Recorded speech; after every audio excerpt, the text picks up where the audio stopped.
ভালোবাসা খুবই সুন্দর একটা অনুভূতি। এই ভালোবাসার জন্য একটা ছেলে সবকিছু করতে পারে। কিন্তু মেয়েরা কি অদ্ভুত জানেন? তারা সবসময়ই চায় তাদেরকে ছেলেরা পছন্দ করুক, তাদের জন্য পাগলামি করুক, তাদের ভালোবাসা পাওয়ার জন্য সবকিছুই করুক। এত কিছুর পরও কি ছেলেটি মেয়েটিকে পায়? নাকি সবশেষেও ফলাফল জিরো? এমন একটা অসাধারণ গল্প নিয়ে নির্মিত মুভি তেরে ইশক মে, যার অর্থ তোমার প্রেমে। তবে এই মুভিটি শুধুমাত্র তাদের জন্যই যারা কষ্ট সহ্য করতে জানে। মুভিটি আপনাকে শুধু কষ্টই দেবে না, কখনো কখনো পরিচালক কিংবা মেয়েটির উপর রাগিয়ে তুলবে। তবে সবশেষে যা ঘটবে তা সত্যি কান্না করে দেওয়ার মতো। তাই আর দেরি না করে চলুন ঢুকে পড়ি এক নির্মম শ্বাসরুদ্ধকর কষ্টের ভেতর, যেখানে একজন মানুষ সবকিছু দিয়েও শেষে ফিরে পায় শুধু একটা ভাঙা হৃদয়। গল্পের শুরুতেই আমরা ফ্লাইট লেফটেন্যান্ট শঙ্করকে দেখি। সে উপর মহলের নির্দেশ অমান্য করে একটা শত্রুপক্ষের প্লেনের দিকে যেতে থাকে। শত্রুপক্ষ ছিল চায়না। চায়না মিলিটারি ফোর্স যেই অ্যাটাক করতে যাবে তখনই শঙ্কর হাজির হয় এবং তার মিসাইল দেখিয়ে চায়নাকে বর্ডারের বাইরে যেতে বাধ্য করে। চায়নারাও যেতে বাধ্য হয়। এরপর শঙ্কর ফিরে আসলে গ্রুপ লিডার শেখায়েত তাকে অনেক জবাবদিহি করে, কারণ অলরেডি পাকিস্তানের সাথে তাদের যুদ্ধ চলছে। আর শঙ্কর কিনা চায়নার সাথে যুদ্ধ প্রায় লাগিয়ে ফেলছিল। শঙ্কর বলে, শত্রুপক্ষ এসেছিল, তাই আমি আমার মনের কথাই শুনেছি, আর আমি সবসময় এভাবেই চলবো। শেখের তখন অনেক রাগারাগি করে এবং জানায় তার নামে ইনকোয়ারি বসাবে। তবে শঙ্কর সেটা হাসি মুখে মেনে নেয়। তবে তখন অন্য একটা অফিসার শেখাত স্যারকে বলে, শঙ্কর আমাদের মধ্যে সবচেয়ে বেস্ট, তার সাথে এমনটা করবেন না, ও সবসময় এমন উত্তেজিত হয়ে থাকে। শেখায়ত তখন শঙ্করকে সোজা করার জন্য একটা ব্যবস্থা নিতে চায় আর বলে ওর কাউন্সেলিং দরকার। এই জন্য তারা এই ডিপার্টমেন্টের বেস্ট কাউন্সিলরকে দিয়ে শঙ্করকে কাউন্সেলিং করার সিদ্ধান্ত নেয়। আর এই পর্যায়ে আমাদেরকে দেখানো হয় ডিফেন্সের বেস্ট সাইকোলজিস্ট মুক্তিকে। সে কোনো একটা বিষয় নিয়ে বেশ টেনশনে আছে। এমন সময় শেখাত সাহেব শঙ্করকে কাউন্সেলিং করার দায়িত্ব মুক্তিকে দেয়। মুক্তি শঙ্করের ফাইল দেখে কেঁপে ওঠে এবং তার হাত থেকে ফাইলটা নিচে পড়ে যায়। তখন মুক্তি শঙ্করের ছবির উপর হাত বোলাতে থাকে। মুক্তি তখন অনেক ইমোশনাল হয়ে ওঠে আর তাকে দেখে বোঝা যায় সে প্রেগনেন্ট। যাই হোক, এরপর মুক্তি শঙ্করের ফাইল নিয়ে তার বসের কাছে আসে। তারপর জানায় সেই কাজটা করতে চায়। বস বলে, তোমার তো করুণ অবস্থা, এই সময় তুমি কিভাবে কি করবে? কিন্তু মুক্তি জানায় সে পারবে। মুক্তি বাড়ি এসে অসুস্থ বাবাকে জানায়, অবশেষে শঙ্করের খোঁজ পেয়েছি, আমি শঙ্করের কাছে যাচ্ছি। মুক্তির বাবা হার্ট অ্যাটাক করে মারাত্মকভাবে অসুস্থ হয়ে পড়েছে। তবে সে শঙ্করের নাম শুনতেই একটু রেসপন্স করে। পরের দিনে মুক্তি শঙ্করের উদ্দেশ্যে বেরিয়ে পড়ে। এরপর মুক্তি চলে আসলে ডাকা হয় শঙ্করকে। শঙ্কর এসে যে মুক্তির দিকে তাকায় তখনই সে একদম ইমোশনাল হয়ে যায়। সে কোনো কথা বলতে পারে না। এদিকে মুক্তিও স্তব্ধ হয়ে যায়। অনেকক্ষণ এরকম স্তব্ধতা চললে শঙ্কর রুম থেকে বের হয়ে আসে। আর তখনই গল্পটা চলে যায় 7 বছর আগে। সে সময় শঙ্কর ছিল কলেজের নামকরা গ্যাং লিডার। ক্যাম্পাসের মধ্যে শঙ্কর একজনকে ইচ্ছে মতো মারতে থাকে। আর সে লোকটি মার খাওয়ার ভয়ে একটা কনফারেন্সে ঢোকে, যেখানে মুক্তি তার রিসার্চের বিষয় প্রফেসরদের শোনাচ্ছিল। তার রিসার্চের বিষয় ছিল মেডিকেশনের মাধ্যমে ভায়োলেন্ট ব্যক্তিকে নন ভায়োলেন্ট করা সম্ভব। আর এমন সময় রুমে এসে সবার সামনে শঙ্কর সে লোকটিকে মারা শুরু করে।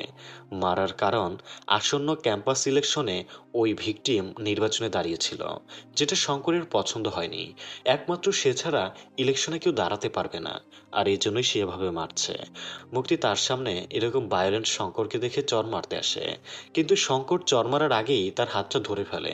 কিছুক্ষণের মধ্যেই সেখানে পুলিশ চলে আসে আর শঙ্করকে ধরে নিয়ে যেতে থাকলে শঙ্কর পুলিশের থেকে 1 মিনিট সময় চেয়ে নেয়। এরপর সে মুক্তির কাছে এসে জানায়, যদি জানতাম এত সুন্দর মেয়ে এখানে বক্তৃতা দিচ্ছে তাহলে আসতামই না। আর এত সুন্দর মেয়ে যখন চর মারতে চেয়েছে তখন তার চর মারা উচিত। এটা বলে মুক্তির হাত দিয়ে নিজেই নিজের গালে চর মারে, সেই সাথে চোখও মারে। এতে মুক্তি অনেক অবাক হয়ে যায়। তখন প্রফেসর মুক্তিকে বলে, এটাই কি তাহলে তোমার মেডিকেশনের মাধ্যমে ভায়োলেন্ট পিপলকে নন ভায়োলেন্ট বানানোর রিসার্চ? এটা বলে তারা মুক্তির রিসার্চকে অ্যাপ্রুভাল দেবে না বলে জানিয়ে দেয়। মুক্তি অনেক বোঝাতে চাইলেও প্রফেসর রাজি হয় না আর বলে, আগে প্রুফ দেখাও, তারপর তোমার রিসার্চটা অ্যাপ্রুভ করব। এখন মুক্তি কিভাবে এটা অ্যাপ্রুভাল করাবে সেটা নিয়ে বেশ টেনশনে পড়ে যায়। আর অন্যদিকে শঙ্কর থানাতে রিল্যাক্স হয়ে থাকে, কারণ সে জানে তার বাবা তাকে ঠিকই ছাড়াতে আসবে। আর ঠিক তাই হয়। একটু পরই শঙ্করের বাবা আসে, কিন্তু শঙ্কর একটু ভাব নেওয়ায় তার বাবা রাগ করে সেখান থেকে চলে যায়। তবে তার একটু পরই থানায় মুক্তি আসে, এবং সে পুলিশের কাছ থেকে শঙ্করের সাথে 1 ঘন্টা কথা বলার জন্য সময় চেয়ে নেয়। পুলিশও তখন রাজি হয়ে যায়। তাই মুক্তি শঙ্করকে নিয়ে একটা জায়গায় বসে। মুক্তি তখন শঙ্করকে জানায়, তোমাকে সবাই সমাজের ভাইরাস মনে করে, কিন্তু আমি সেটা মনে করি না। আমি তোমাকে একটা অফার করব। তোমাকে আমি ভায়োলেন্ট ব্যক্তি থেকে নন ভায়োলেন্ট বানিয়ে দিতে পারবো। এই জন্য তুমি যাকে মেরেছ, সবার আগে গিয়ে তাকে সরি বলবে। তারপর আমার সাথে 1-on-1 সেশনে বসবে। আর আমি তোমাকে কয়েকটা টাস্ক দেব, সেগুলো পূরণ করবে। মুক্তির মুখে এসব কথা শুনে শঙ্কর হাসতে থাকে আর বলে, এগুলো তাহলে বিয়ের আগে করবা নাকি বিয়ের পরে? তবে চাইলে তুমি আমার গার্লফ্রেন্ড হয়েও করতে পারো, তাহলে আমি রাজি আছি। তা না হলে এমনি এমনি আমি কেন তোমার এত কথা শুনবো? তখন মুক্তি বলে, তোমাকে আমি ভালো মানুষ বানাবো, এই জন্য তুমি আমার কথা মানবা। কিন্তু কোনোভাবে রাজি হয় না শঙ্কর। এরপর কেটে যায় আরো কয়েকদিন। হঠাৎ করে মুক্তি যখন ক্যাম্পাসে ঘোরাঘুরি করছিল, তখনই তার দিকে রকেট পটকা আসে। এই রকেট পটকাগুলো মূলত শঙ্কর আর তার বন্ধুরে মারছিল। কারণ ভ্যালেন্টাইনে সবাই প্রেম করছে, কিন্তু তাদের কেউ নেই, তাই তারা এসব করছে। মুক্তি তখন সেখানে এসে শঙ্করের সাথে রাগ দেখায়। শঙ্কর তখন জানায়, সবাই ভ্যালেন্টাইনে গার্লফ্রেন্ড নিয়ে আছে, কিন্তু আমি ইউনিয়ন লিডার হওয়া সত্ত্বেও কেউ আমার খোঁজও নেয় না। কেউ এসে বলে না যে সে আমাকে মিস করে, আমাকে তার মনে পড়ে। সবাই প্রেম করে, কিন্তু আমার কোনো গার্লফ্রেন্ড নেই। তাই বিরক্ত হয়ে পটকা মারছি। শঙ্করের কাছ থেকে এসব শুনে মুক্তি রাগ করে নিচে নেমে আসে এবং সে প্রফেসরকে দেখে। প্রফেসরকে দেখে মুক্তির মনে পড়ে যায় প্রফেসর প্রুফ চেয়েছিল। তাই সে আবার চলে আসে শঙ্করের কাছে। তারপর সে শঙ্করকে বলে, আমি তোমাকে মিস করি, তোমার কথা আমার সবসময় মনে পড়ে। বন্ধুরা তখন মজা করে শঙ্করের কাঁধে মাথা রাখতে বলে। মুক্তি তখন সেটাও করে এবং সে বলে, এই ভ্যালেন্টাইন থেকে না হয় আমি তোমার গার্লফ্রেন্ড হয়ে গেলাম। শঙ্কর তখন জানায়, আমি একবার যদি প্রেমে পড়ে যাই, তারপর তুমি যদি আমাকে ধোকা দাও, তাহলে আমি কিন্তু পুরো দিল্লি জ্বালিয়ে দেব। মুক্তি জানায়, তোমার গার্লফ্রেন্ড দরকার, তুমি আমাকে ভালোবেসে গার্লফ্রেন্ড বানাও, আর আমি তোমাকে আমার কাজ হিসাবেই নেব, এর বেশি কিছু নয়। এখানে ভালোবাসার 0%ও চান্স নেই। এখন তুমি রিস্ক নেবে কিনা বলো? শঙ্কর রিস্ক নিয়ে নেয়। এরপর থেকে দুজন একসাথে ঘোরাঘুরি শুরু করে। মুক্তি একদিন শঙ্করকে জিজ্ঞেস করে, তোমার কি পছন্দ? শঙ্কর জানায় সব। মুক্তি এরপর বলে, আমার মাঝে তোমার কি পছন্দ? শঙ্কর বলে দেয়, বডি। এরপর থেকে দুজনে আরো ঘোরাঘুরি শুরু করে। একদিন বাসে মুক্তিকে একজন টাচ করলে শঙ্কর লোকটির উপর অনেক ক্ষেপে যায়। তখন মুক্তি আবারও শঙ্করকে বোঝায়। এর মধ্যে মুক্তি একদিন তার রিসার্চ নিয়ে লেখালেখি করে। তখন শঙ্কর জিজ্ঞেস করে, কি লিখছ? মুক্তি জানায়, ইংরেজিতে লিখছি, তুমি বুঝবে না। এজন্য শঙ্কর ইংরেজি শিখতে চায়। এভাবে তাদের দুজনের দিন কাটতে শুরু করে। আস্তে আস্তে শঙ্কর ভালো মানুষে পরিণত হচ্ছে। সে খুব একটা ঝগড়া বিবাদ করে না। এভাবেই কেটে যায় 2 মাস। বন্ধুর একদিন শঙ্করকে বলে, এভাবে আর কতদিন, এবার কিছু একটা কর। শঙ্কর জানায়, করেছি তো। একবার হাতে স্পর্শ করেছি, একবার পায়ে স্পর্শ করেছি, আবার একবার গালেও স্পর্শ করেছি। বন্ধুর এসব শুনে হাসাহাসি শুরু করে আর জানায়, ফান করবি কবে? আজকে আমি আপনাদের সাথে পরিচয় করে দিব এক দুর্দান্ত চ্যানেলের সাথে। চ্যানেলটির নাম টুইস্ট ভিউ হরর এক্সপ্লেন। এই চ্যানেলে চলছে শুধুমাত্র আপনাদের জন্য এক অসাধারণ গিভওয়ে। 1000 সাবস্ক্রাইব উপলক্ষে আপনারাই পাবেন নগদ অর্থসহ মোবাইল রিচার্জ। সেই সাথে আরও পাবেন দারুণ সব হরর, জম্বি হরর এবং থ্রিলার মুভির এক্সপ্লেনেশন। তাই আর দেরি কোনো মুভি লাভার্স, এখনই ভিজিট করুন আমাদের এই চ্যানেল। লিঙ্ক আছে ডেসক্রিপশন এবং পিন কমেন্টে। তাই প্রথমত চ্যানেলটি ভিজিট করে সাবস্ক্রাইব করুন। আর আপনাদের জন্য অপেক্ষা করছে অসাধারণ গিভওয়ে। তাই যারা যারা অসাধারণ পুরস্কার জিততে চান, লিঙ্কে থাকা ভিডিওটিতে গিয়ে কমেন্ট করে আসবেন। যাই হোক, এরপর একদিন হঠাৎ করে মুক্তি শঙ্করকে নিয়ে চলে আসে ওর স্যারদের কাছে। তখন আবার শঙ্করের কাছে একটা ফোন আসে। শঙ্করের বন্ধুর সাথে বাস ড্রাইভারের ঝামেলা হয়েছে, তাই সে রেগে প্রফেসরের রুম থেকে বেরিয়ে যায়। সেই সময় প্রফেসর মুক্তিকে জানায়, শঙ্কর মূলত তোমার সাথে রাত কাটাতে চায়, আর তুমি আছো এক্সপেরিমেন্ট নিয়ে। এই এক্সপেরিমেন্ট শেষ হতে হতে তো সে অন্য কিছু করে ফেলবে। অন্যদিকে শঙ্কর বাইরে এসে বাস ভাঙতে থাকে। মুক্তি তখন দৌড়ে এসে শঙ্করকে থামায় আর বাস ড্রাইভারকে বলে শঙ্করকে চড় মারতে। এরপর সে ফোন করে প্রফেসরকে বাইরে আসতে বলে। অর্থাৎ মুক্তি চায় শঙ্কর বাস ড্রাইভার হাতে মার খাক, আর সেটা প্রফেসর দেখে এক্সপেরিমেন্ট করুক শঙ্কর স্বাভাবিক পর্যায়ে আছে। কিন্তু বাস ড্রাইভার শঙ্করকে কি মারবে? উল্টো শঙ্করই বাস ড্রাইভারকে চড় মেরে বসে, তাও আবার একবার না, তিনবার। মুক্তি তখন শঙ্করকে বোঝায়, তোমাকে ধৈর্য ধারণ করতে হবে, তোমাকে 2 মাস ধরে টেলিং দিচ্ছি। এরপর দুজন কথা বলার জন্য ওখানে 2টা চেয়ার আনা হয়। একটা চেয়ারে বসে শঙ্কর, আরেকটা চেয়ারে বসে মুক্তি। তখন শঙ্কর বলে, এগুলোতে আমি বোর হয়ে যাচ্ছি। এই 2 মাস ধরে ভালো মানুষ হওয়ার অ্যাক্টিং করেই যাচ্ছি আমি, এগুলো আমার দ্বারা আর হবে না, আমি ফান চাই। কিছুক্ষণ চিন্তা করে মুক্তি বলে, আচ্ছা ঠিক আছে, আমি দেব তোমাকে ফান, যা লাগবে তোমার সব দেব আমি। তবে তার আগে তোমাকে আমার একটা শর্ত মানতে হবে, সেই ড্রাইভারের হাতে চড় খেতে হবে তোমাকে। আর তখনই সেখানে মুক্তির প্রফেসর চলে আসে। সবার সামনে ওই ড্রাইভারটা কষে একটা চল লাগিয়ে দেয় শঙ্করকে। তারপর শঙ্কর তাকে কিছুই বলে না। এই জন্য সবাই শঙ্করকে বাহবা দিতে থাকে। কিছুক্ষণ পরই মুক্তি শঙ্করকে টানতে টানতে একটা হোটেলে নিয়ে আসে। তারপর সে তার টি শার্ট খুলে বেডে শুয়ে পড়ে আর শঙ্করকে বলে, ভরপুর ফান করো, যা ইচ্ছে তাই করো। কিন্তু শঙ্কর কিছুই করে না, সে রুম থেকে বেরিয়ে যেতে থাকে। তখন মুক্তি এসে বলে, কেন, তুমি না ফান করতে চেয়েছিলে, চলে যাচ্ছ কেন? শঙ্কর জানায়, তুমি না হয় কাজ হিসাবে করেছ, কিন্তু আমি তো ভালোবেসে করেছি, তাই আমার এই ফান ব্যাপারটা বলা উচিত হয়নি। এরপর সে বলে, আই অ্যাপোলোজাইজ। এই দুঃখিত শব্দটা ইংরেজিতে বলে সে যে ইংলিশ শিখছে সেটা দেখায় মুক্তিকে। তারপর শঙ্কর মুক্তিকে বলে, 1 মাসের মধ্যে তোমার রিসার্চ পেপার অ্যাপ্রুভ করিয়ে দেব। মুক্তি তখন অনেক খুশি হয় এবং কিছুটা ইমপ্রেসও হয়। শঙ্কর তখন একদমই ভালো হতে থাকে। সে প্রফেসরের গাড়িতে হেল্প করে, বাসে তার নিজের সিটে অন্যজনকে বসিয়ে দেয়, ক্যাম্পাসের মারামারি আটকায়, নিজে ভোটে জিতেও তার প্রতিদ্বন্দ্বী যাকে সে মেরেছিল তাকে জয় হিসাবে সবার সামনে উপস্থিত করে। এসব দেখে সবাই অনেক খুশি হয়, খুশি হয় মুক্তিও। এদিকে শঙ্কর প্রফেসরদের চোখে ভালো হয়ে ওঠে, আর তাই মুক্তির রিসার্চ পেপারে অ্যাপ্রুভ করে দেয়। এতে মুক্তি অনেক খুশি হয় এবং সে তার এই সফলতার পুরো ক্রেডিট শঙ্করকে দেয়। সেই সাথে সে শঙ্করকে জড়িয়ে ধরে বারবার আই লাভ ইউ বলে। শঙ্কর তখন জানায়, আমার মায়ের নাম হচ্ছে কাবেরী। আমার বয়স যখন 10 বছর, তখন আমার মা মারা যায়। পাশের বাড়ির ছোট্ট বাচ্চাটিকে আগুন থেকে বাঁচাতে গিয়ে আমার মা মারা গিয়েছিল, তাই আমার শরীরে সবসময় আগুন জ্বলে। অল্পতে আমার রাগ চলে আসে আর আমি জ্বলতে শুরু করি। এই বলেই মুক্তির হাতের চুড়িটা সে ধরে ফেলে এবং সে জানায়, আমি তোমার কাছে আসলে শীতল অনুভব করি, তুমি আমাকে বদলে দিয়েছ, তুমি আমাকে যা বলবে আমি তাই করব। আমি তোমাকে ভালোবেসে ফেলেছি, একদম সত্যিকারের ভালোবাসা। তার মুখে এসব কথা শুনে মুক্তিও প্রায় কান্না করে দেয়। ওরা দুজনে কথা বলতে থাকলে এর মধ্যেই বৃষ্টি শুরু হয়। ঠিক তখনই গেট থেকে কেউ একজন এসে মুক্তির নাম ধরে ডাকে। ওকে দেখে সাথে সাথে মুক্তি দৌড় দেয় আর শঙ্কর যে চুরিটা ধরেছিল সেটাও ভেঙে দেয়। মুক্তি দৌড়ে গিয়ে জড়িয়ে ধরে সেই লোকটাকে। এটা দেখেই অনেক কষ্ট পায় শঙ্কর। কি করবে কোনো কিছু সে বুঝে উঠতে পারে না। ওর পুরো দুনিয়াটাই যেন উলটপালট হয়ে যায়। এরপর কাহিনীটা প্রেজেন্ট টাইমে চলে আসে। বর্তমানে দেখা যায় মুক্তি একটা ওয়াশরুম এসেছে, তার নাক দিয়ে রক্ত গড়িয়ে পড়ছে। হয়তো কোনো সমস্যা হয়েছে মুক্তির। নাকের রক্তটা মুছে সে যখন ওয়াশরুম থেকে বেরিয়ে আসে তখন সে দেখে শঙ্কর এদিকে আসছিল, কিন্তু মুক্তিকে দেখে সে আবার অন্যদিকে যেতে শুরু করে। তখন মুক্তি তাকে অনেক অনুরোধ করে এবং তার সাথে একটু কথা বলতে চায়। এরপর তারা দুজন একটা রেস্টুরেন্টে গিয়ে বসে এবং বলে, তুমি না ইউপিএসসি এক্সাম দিয়েছিলে, তাহলে আবার এয়ারফোর্সে কেন জয়েন করেছ? শঙ্কর কোনো উত্তর দেয় না।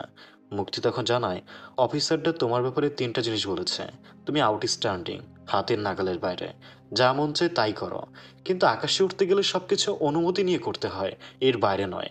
শঙ্কর বলে, যখন শত্রুরা নিজের দেশে ঢুকে পড়বে তখন তাদের প্রতিহত করাও তো আমাদের দায়িত্ব।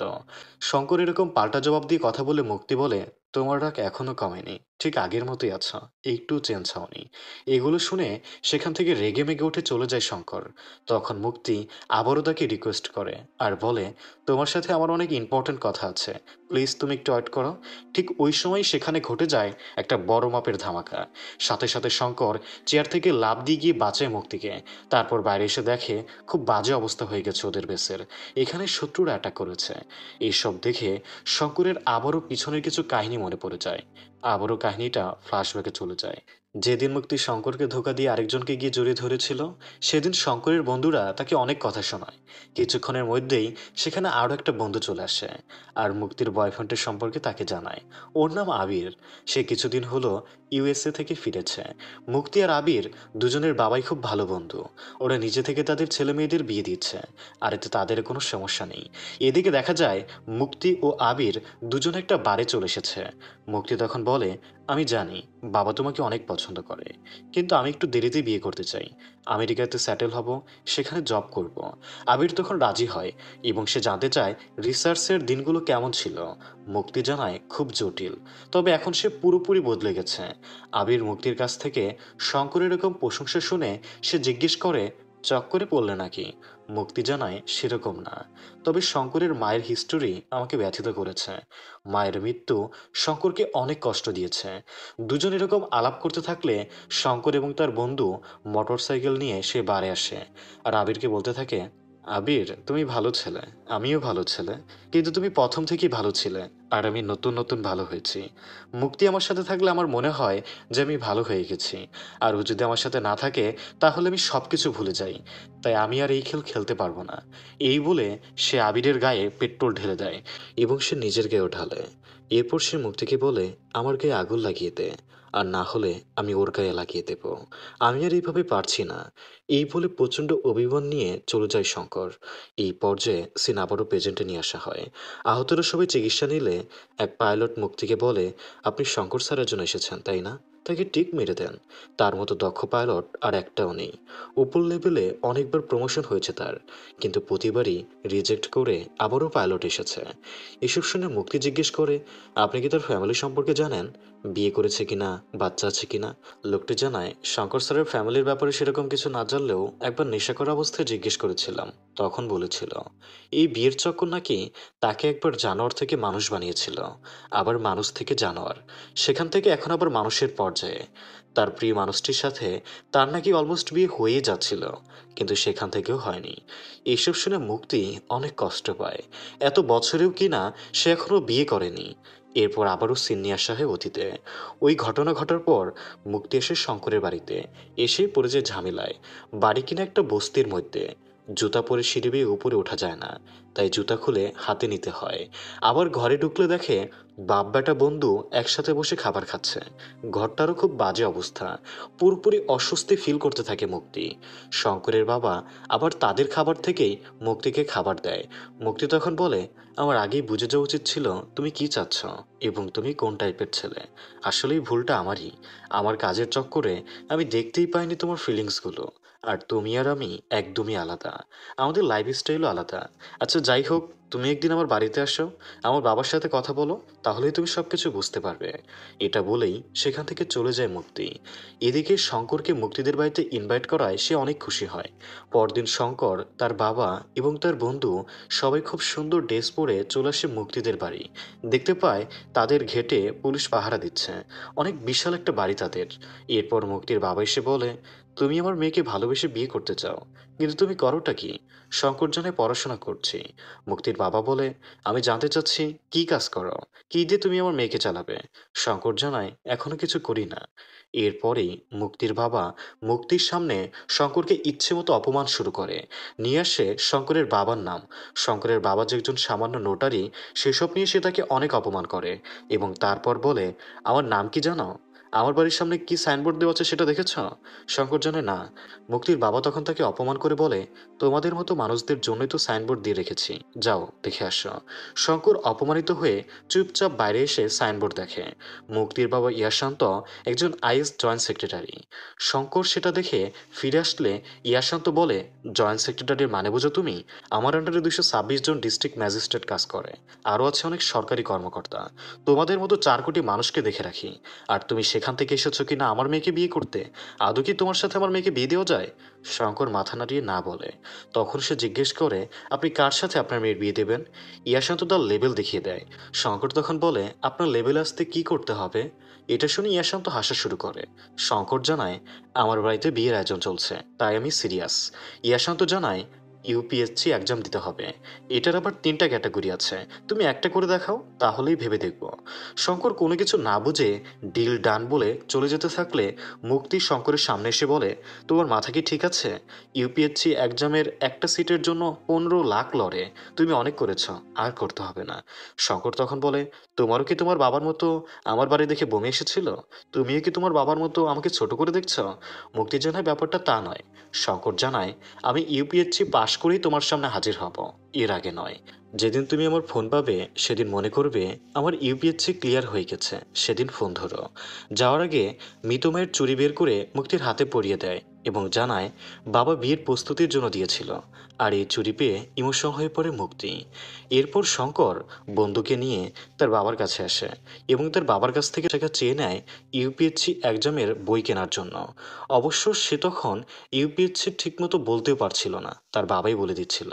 প্রথম বছরে সে ফেল করে, দ্বিতীয়বারও একই কাণ্ড। কিন্তু তৃতীয় বছরে সে কঠোর পরিশ্রম এবং চেষ্টাকে কাজে লাগিয়ে পড়াশোনা করে। তবে এবার সে অনেক ভালো পরীক্ষা দেয়। রেজাল্টের দিন বন্ধুকে না পাঠিয়ে নিজে রেজাল্ট দেখতে চায় এবং এবছরে শঙ্কর ইউপিএসসি এক্সামে পাশ করে। এরপর ডিরেক্ট চলে আসে বাবার কাছে। বাবাকে জানায় আমাদের বাড়ির সামনে সাইনবোর্ড লাগাও, 1 বছরের মধ্যে আমি আইএএস হব। বাবা তখন স্যালুট করে শঙ্করকে। এরপর সিনা বড় প্রেজেন্টে নিয়ে আসা হলে শঙ্করকে শেখার ডাক দেয়। শেখাতে একটা রুমে সবাইকে যুদ্ধের প্ল্যান বলে দিতে থাকলে শঙ্কর বলে এটা জাস্ট দেখানো অ্যাটাক, মূল অ্যাটাকটা নর্দন বর্ডারে করার প্ল্যান করেছে তারা। শেখাত শঙ্করকে বলে এসব কিছু তুমি কোথা থেকে জানলে? শঙ্কর তখন জানায় বই পড়ে। শেখাত এরপর শঙ্করকে বলে মুক্তি নামের যে মেয়েটা এখানে এসেছে সে তোমাকে খুব ভালোভাবে জানে, তাই সে এই যুদ্ধের মধ্যে জীবন বিপন্ন করে এখানে এসেছে। তাই তোমার ডকুমেন্টে তার সিগনেচার লাগবে। এই যুদ্ধের সময়ে আমাদের বেস্ট পাইলটকে লাগবে, তাই তুমি দ্রুত সিগনেচারের ব্যবস্থা করো। আর এরপরই সিন চলে আসে ফ্ল্যাশব্যাকে। শঙ্কর ইউপিএসসিতে টিকে যাওয়ার কারণে শঙ্করের বাবা এবং বন্ধু খুব খুশি হয়। সেদিন রাতে মুক্তি আবার 2টা কারণে পার্টি রাখে।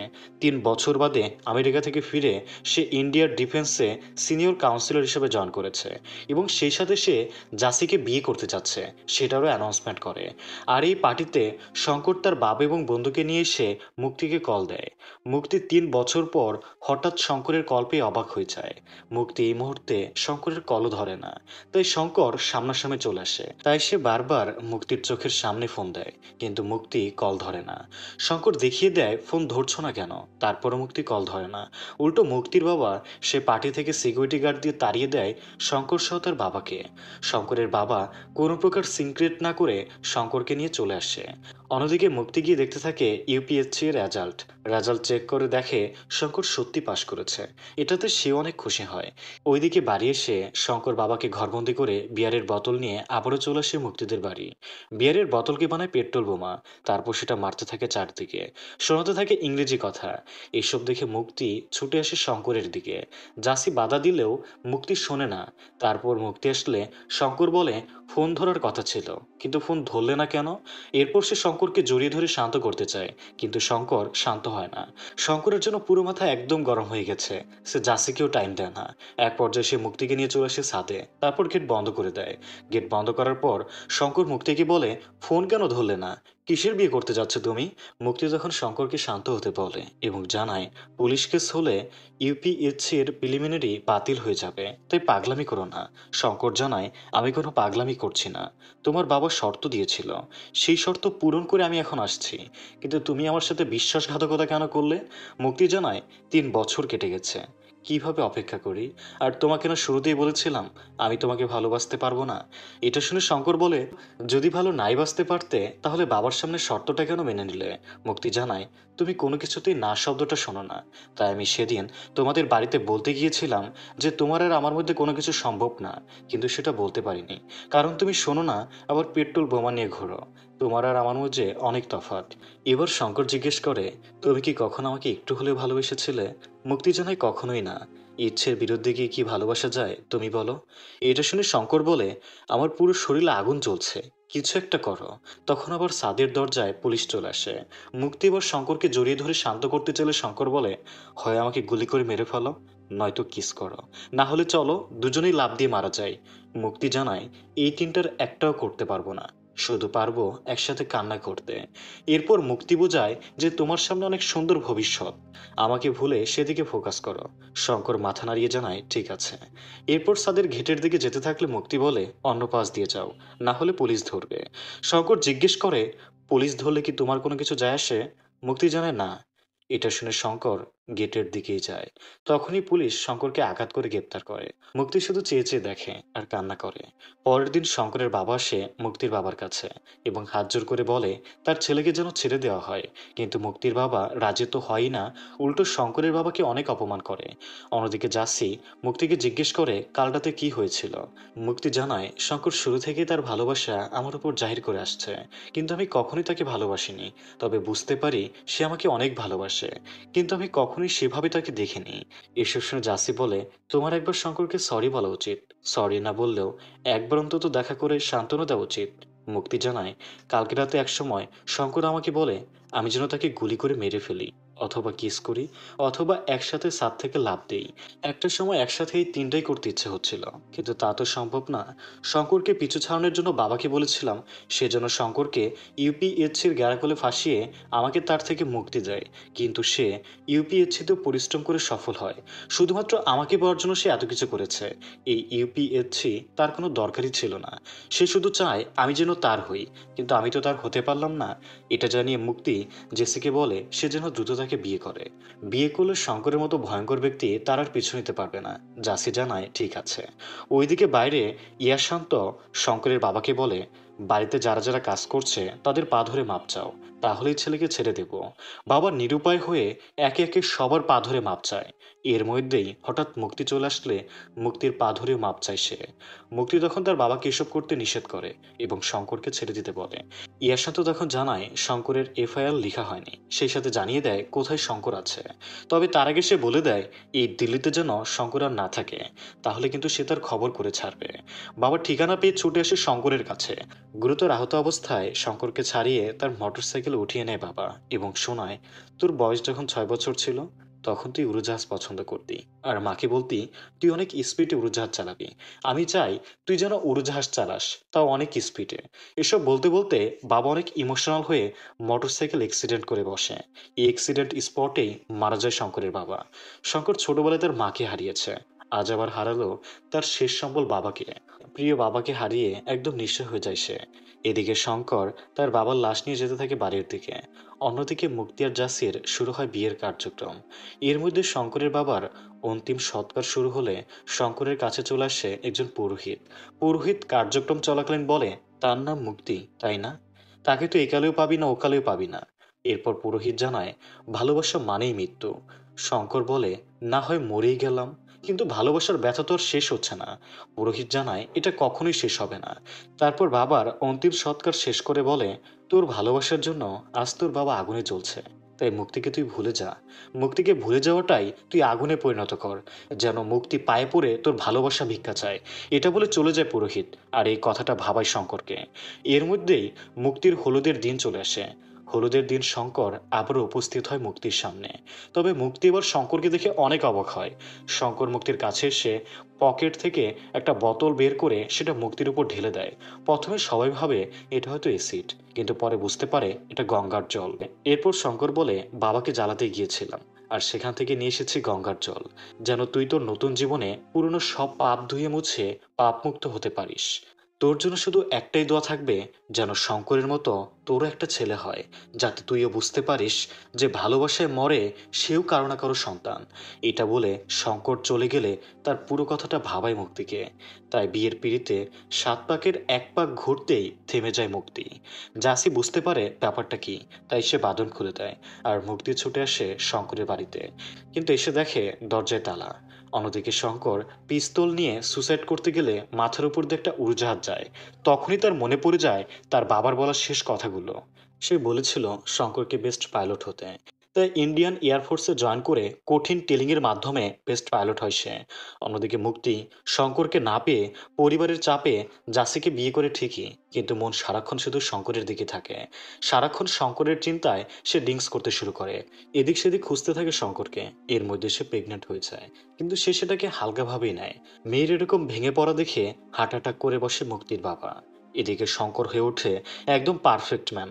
অন্যদিকে মুক্তি যেতে থাকে রসাতলে। ভাগ্য কিভাবে বদলিয়ে দেয় প্রত্যেকটা জীবন। যে মুক্তির জন্য শঙ্কর এত পাগলামি করত, আর মুক্তি ক্যারিয়ার আর সুন্দর ভবিষ্যতের জন্য শঙ্করকে অবহেলা করত, আজ সেই মুক্তি শঙ্করকে পাগলের মতো খুঁজছে, আর শঙ্কর তার ক্যারিয়ার নিয়ে ব্যস্ত। এরপর সিন নিয়ে আসা হয় প্রেজেন্টে। শঙ্করের সবকিছু শুনে কান্নায় ভেঙে পড়ে মুক্তি। এরপর সে শঙ্করের রুমে এসে পুরো রুম দেখতে থাকলে শঙ্কর এসে বলে, আর ইমোশনাল হতে হবে না, আমার প্লেন উড়ানোর সিগনেচার দাও। মুক্তি তখন জানায়, আমি ইমোশনাল হচ্ছি না, শুধু ভাবছি আমাদের মতো মেয়েদের কথা। আমরা মেয়েরা সবসময় শুধু নিশ্চিত ভবিষ্যৎ আর ভালো ক্যারিয়ারের কাউকে খুঁজি, কিন্তু আমরা এটা বুঝতে চাই না কাউকে কষ্ট দিয়ে কখনোই সুখী হওয়া যায় না। টাকা হলে সবকিছুর অভাব মিটলেও ভালোবাসার অভাবটা থেকেই যায়। এসব বলার পর মুক্তি বলে, আমি যদি বলি আমি তোমাকে ভালোবাসি, এটা কি তুমি বিশ্বাস করবে? মুক্তির কাছ থেকে এই কথা শুনে শঙ্কর হাসতে থাকে আর বলে, তুমি হয়তো ড্রিঙ্কস করে মাতাল হয়ে এসব বলছ। মুক্তি জানায়, হ্যাঁ আমি সবসময় ড্রিঙ্কস করি, ড্রিঙ্কস করে নিজের মৃত্যু চাই, কিন্তু সে মৃত্যুটাই তো হচ্ছে না। আজ আমার প্রেগনেন্সির 9 মাস, ও বের হলেই হয়তো আমার মৃত্যু হবে। কঠিন একটি রোগে ভুগছি আমি। শঙ্কর বলে, যাও, মারা যাও, তাও আর ভালোবাসার কথা বলো না আমায়। আমি এখন আর ভালোবাসার কথা মাথায় আনতে পারি না। এখন আমি শুধু লড়াই করতে চাই, তাই তুমি সেই পারমিশনটা দিয়ে দাও। মূলত এই শঙ্কর যুদ্ধ গেলে জীবন বিপন্ন নিয়ে যুদ্ধ করে, মৃত্যুকে সে পরোয়া করে না। মুক্তি যেহেতু এই ডিপার্টমেন্টের সবচেয়ে বড় ডক্টর এবং সে ভয়ঙ্কর মানুষকে স্বাভাবিক করতে পারে, তাই মুক্তিকে দায়িত্ব দেওয়া হয়েছে সে যেন শঙ্করকে স্বাভাবিক করে তোলে। শঙ্কর যাতে পরবর্তীতে এত রিস্ক না নেয়, সে যেন সিনিয়রদের কমান্ড শোনে। কিন্তু শঙ্কর তো এক কথার মানুষ, সেসব কথা একদমই রাজি হয় না। আর তাই মুক্তি সিগনেচারও করতে চায় না, জানায় সিগনেচার করা মানেই তো মৃত্যু। শঙ্কর তখন বলে, আমি মৃত্যুকে পরোয়া করি না, আমি তো অনেক আগেই মারা গেছি। মুক্তি তখন হাঁটু গেড়ে শঙ্করের সামনে বসে আর তার ভালোবাসার ভিক্ষা চায়। বলে সে যেন যুদ্ধে না যায়, সে যেন তাকে একটু হলেও ভালোবাসে।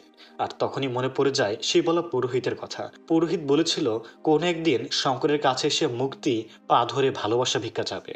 এরপর শঙ্কর খেয়াল করে মুক্তির ব্লিডিং হচ্ছে। মুক্তি জানায়, আমার আর তোমার সম্পর্ক এই রক্তের মতোই, তাই এটা কোনো ব্যাপার না। কিন্তু শঙ্কর এমন অবস্থা দেখে মুক্তিকে দ্রুত মেডিকেল সেন্টারে নিয়ে যেতে থাকে। তখন মুক্তি জানায়, এই সন্তানের মধ্যে আমি তোমার প্রতিচ্ছবি দেখতে পাই। বাবার ইচ্ছেতে জেসিকে বিয়ে করেছে ঠিকই, কিন্তু তাকে কখনো মন থেকে মেনে নিতে পারিনি। তুমি আমাকে শেষবার বলেছিলে না আমার ছেলেও যেন শঙ্করের মতো হয়, আমি সেটাকেই ধারণ করে রেখেছি। শঙ্কর এসব শুনে বলে, কী সব বলছ? এই মুহূর্তে তোমার হাজব্যান্ডকে ডাকো। মুক্তি জানায়, জাসি এখন আইএনএস বিজয়ে, সে হয়তো সেখানেই মারা যাবে, আর তুমি গেলে তুমিও মারা যাবে। তাই আমার নবাগত সন্তানকে একা রেখে চলে যেও না। শঙ্কর জানায়, তোমার সন্তান একা বড় হবে না, তুমি সিগনেচার করো, আমি ফিরে আসবো। এটা শুনে শঙ্করের উপর এক অগাধ বিশ্বাস এবং ভালোবাসা রেখে সিগনেচার করে দেয় মুক্তি। আর শঙ্কর যেতে থাকে প্লেনের দিকে। যাওয়ার সময় সে উপলব্ধি করে মুক্তি এবং তার বাবাকে। অন্যদিকে মুক্তি অপারেশন থিয়েটারে উপলব্ধি করে শুধুমাত্র শঙ্করকে। এর মধ্যে শঙ্কর প্লেন নিয়ে অপারেশন শুরু করে। আইএনএস বিজয়ে ইতিমধ্যে আক্রমণ হয়েছে। সেখান থেকে জাসি এবার শঙ্করের লড়াই দেখতে থাকে।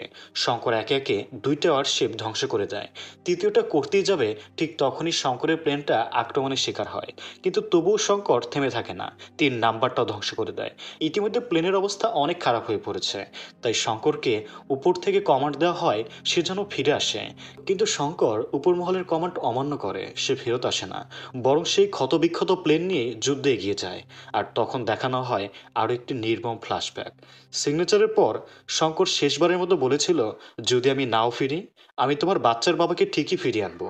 মূলত এই শঙ্কর জাসিকে বাঁচাতে চতুর্থ ওয়ারশিপটাও ধ্বংস করতে চায়, কিন্তু সে পুরোপুরি নিশ্চিত চতুর্থ ওয়ারশিপ ধ্বংস করতে গেলে তার প্ল্যানটা পুরোপুরি ধ্বংস হয়ে যাবে, কারণ ইতিমধ্যে তার প্লেনটা পুরোপুরি ক্ষতিগ্রস্ত হয়ে পড়েছে। তবু সেই ক্ষতিগ্রস্ত প্লেনটা নিয়ে যুদ্ধে এগিয়ে যায়। আর তখনই শঙ্কর মুক্তিকে উদ্দেশ্য করে বলে, আমি তোমাকে আমার ভালোবাসার আগুনে পোড়াতে চেয়েছিলাম, কিন্তু আমার জার্নি এখানেই শেষ হচ্ছে। চিন্তা করো না, আরেকটা শঙ্কর আসছে, সে আমার মতোই হবে। এটা বলে প্লেন ওয়ারশিপের উপর ক্রাশ করে, নিজের জীবনের বিনিময়ে জাসিকে রক্ষা করে। অন্যদিকে মুক্তির ছেলে বাচ্চা জন্ম নেয়, আর জন্মের পরপরই মারা যায় মুক্তি। দুজনের মৃত্যুর মধ্য দিয়েই শেষ হয় করুণ এই ভালোবাসার গল্প। আসলে ছেলেরা যখন কাউকে সত্যিকারে ভালোবাসে, তখন সে সবকিছু দিয়েই ভালোবাসে। কিন্তু এই ভালোবাসাটাই অনেক মেয়ে যেন বুঝে বুঝতে চায় না। আর যখন বুঝে তখন বড্ড দেরি করে ফেলে। তাই দিন শেষে মুক্তির মতো মেয়েদেরকে পস্তাতে হয়। এজন্য সত্যিকারের ভালোবাসাকে কদর করুন আর নিজের কাছে থাকা ভালোবাসাকে যত্ন নিন। তো গল্পটা আপনার কাছে কেমন লেগেছে সেটা অবশ্যই কমেন্টে জানাবেন। আর মুক্তির চরিত্রটা কেমন ছিল সেটা অবশ্যই দুই একটা লাইনে ব্যাখ্যা করে যাবেন। তো বিদায় নিচ্ছি এখানেই। ভালো থাকবেন, সুস্থ থাকবেন। আল্লাহ হাফেজ।